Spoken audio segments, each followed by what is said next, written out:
Où est mon pourpoint? Le voici, mais ne vous agitez pas ainsi. Et la lettre? Où est la lettre? Quelle lettre? Mes lettres qui étaient dans cette poche. Et qui n'y est plus. Vous l'aurez perdue. Impossible, je l'avais en entrant ici, voyons. C'est pas croyable, elle y serait encore. Volée. On me l'a volée. Monsieur. Cet homme qui m'a fait rosser par ses valets, cet homme a l'air sinistre, tout vêtu de noir. Avouez que c'est lui le voleur, hein?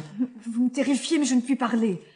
Hôtesse, belle hôtesse, vous avez l'air bonne. Si le malheur d'un jeune homme peut vous apitoyer, plus que les menaces d'un coquin, car cet homme est un coquin, j'en suis sûr à présent. Dites-moi toute la vérité. Mais par pitié, monsieur, je ne puis parler. J'ai peur.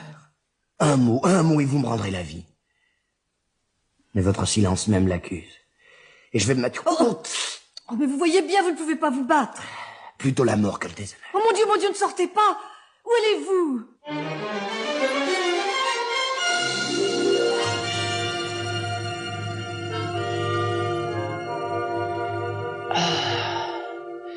Ces coups de bâton m'ont rompu les os. Mais qu'est-ce donc? Mon homme sur la route parlant à la portière d'un carrosse. Et dans cette voiture, qui est cette ravissante jeune femme, blonde, aux longs cheveux bouclés tombant sur les épaules, aux grands yeux bleus languissants, aux lèvres rosées et aux mains d'albâtre, bavardant avec mon provocateur inconnu? Je vais me traîner jusqu'à ce buisson. Sans doute pourrais-je entendre ce qu'ils se disent. Mais quoi? Là-bas, derrière l'écurie, on dirait que les valets ont déjà scellé les chevaux. Faut que j'entende ce qui se dit. Si je vous entends bien, monsieur, son éminence m'ordonne... Son éminence vous ordonne de retourner immédiatement en Angleterre et de la prévenir directement si le duc quittait Londres. Quant à mes autres instructions? Elles sont enfermées dans cette boîte que vous avez ordre de n'ouvrir que de l'autre côté de la Manche. Et vous-même, que faites-vous? Mes laquais m'attendent avec mes chevaux. Je retourne à Paris. Il n'y a plus une minute à perdre. Bonne route, milady. Bonne route. Allez, hop là! Oh la maison, en route nous aussi! Voilà, monseigneur! Oh là, monsieur mon assassin! Il s'éloigne au grand galop avec ses gens sur la route de Paris. Ainsi, j'ai tout perdu. Le beau bénéfice d'avoir entendu quelques bribes d'une conversation à laquelle je n'ai rien compris. Mais puisque c'est à Paris que semble devoir se jouer la partie, j'irai moi-même sans plus tarder. Courage, d'Artagnan! À l'hôtel de monsieur de Tréville.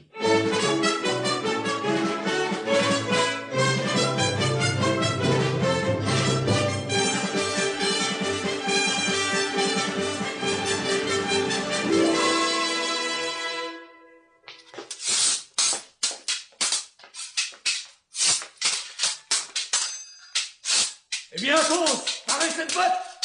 Et vous, Aramis, coupez cette pierre! Pardon, messieurs, je voudrais passer, je dois voir monsieur de Tréville. Avez-vous une lettre d'introduction? J'en avais une, mais on me l'a volée en chemin.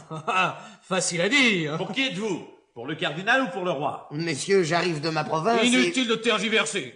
Vous êtes chez les mousquetaires du roi. Et c'est l'épée à la main qu'on s'explique. En garde! En garde donc, car vous commencez à m'échauffer les oreilles. Brisons-la, monsieur. Vous êtes d'excellente compagnie et vous savez tirer une épée. Mon père m'a appris les armes avec la fidélité au roi. Bravo! Soyons amis, monsieur le Gascon. À la vie, à la mort. Je me présente. Porthos, mousquetaire du roi qui parle haut. Athos, mousquetaire du roi qui parle peu.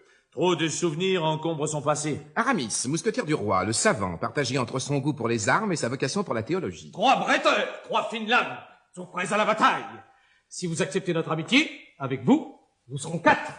Bien volontiers, messieurs. Et d'abord, jeune homme, il vous faut un logement puisque vous arrivez de province.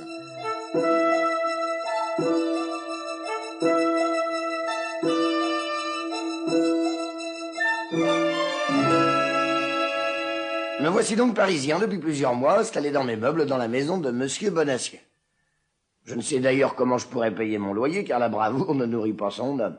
Mais j'ai gagné les 3 meilleurs amis du monde, Porthos, Athos et Aramis, et l'amitié est la plus grande richesse sur cette terre. Entrez! Monsieur d'Artagnan? Oui? Monsieur d'Artagnan? C'est moi, oui. Qui êtes-vous et comme voulez-vous? Je suis monsieur Bonacieux, votre propriétaire. Ah, et vous venez me réclamer l'argent que je vous dois? Non, pas exactement. Je sais que vous êtes un jeune homme brave, et je suis venu vous confier un secret. Mais parlez, monsieur, je vous écoute, mais pas de demi-confidence, je vous en prie. Oui, voici. Ma femme, Madame Bonacieux, est lingère chez la reine. Or, ma femme a été enlevée.